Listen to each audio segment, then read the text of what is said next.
في قلب الصحراء المصرية القديمة، وسط رمال بتلمع زي الذهب تحت شمس ما بتغيبش، اتولدت أسطورة. قط اسمه مشمش، شجاع زي النمر وفضولي زي طفل صغير، قلبه نضيف وروحه حرة.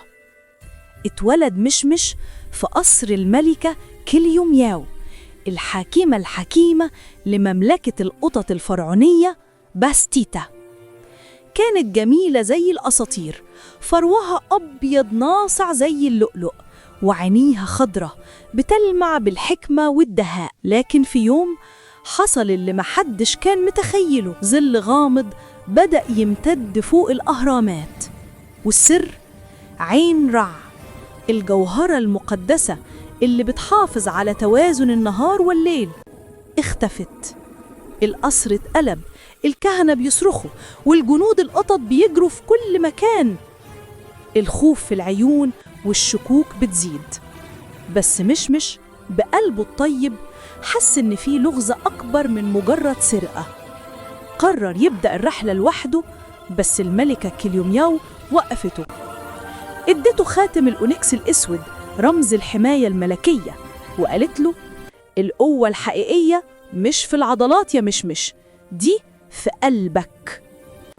ومعاه النمر الحارس كوباس، ضخم اسود الفراء، صوته يرعد زي العاصفة.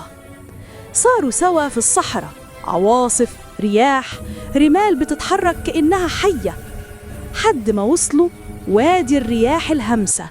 هناك ظهرت نيلة، قطة رمادية ذكية عيونها زرقة فيها 1000 حكاية، وافقت تساعدهم مقابل العفو الملكي.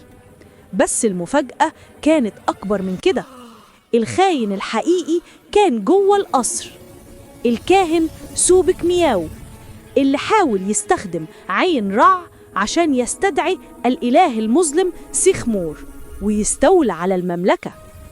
اتبعوا القطر لحد الهرم الأعظم، جواه متاهة، فخاخ، جدران بتتحرك وتماثيل بتصحى من النوم.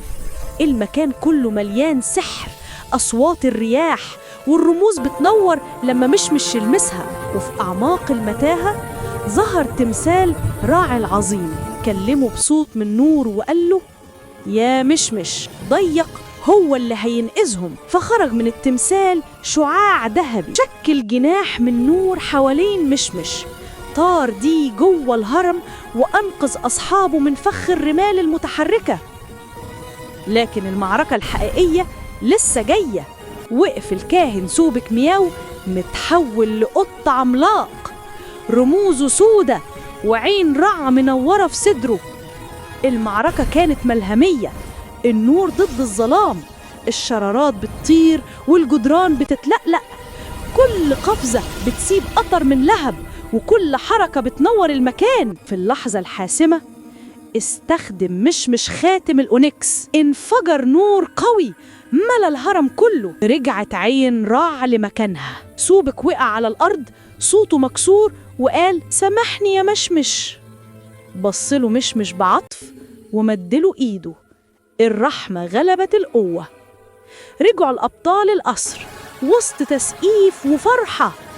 الملكة كليومياو استقبلتهم بعينين مليانة فخر ودموع.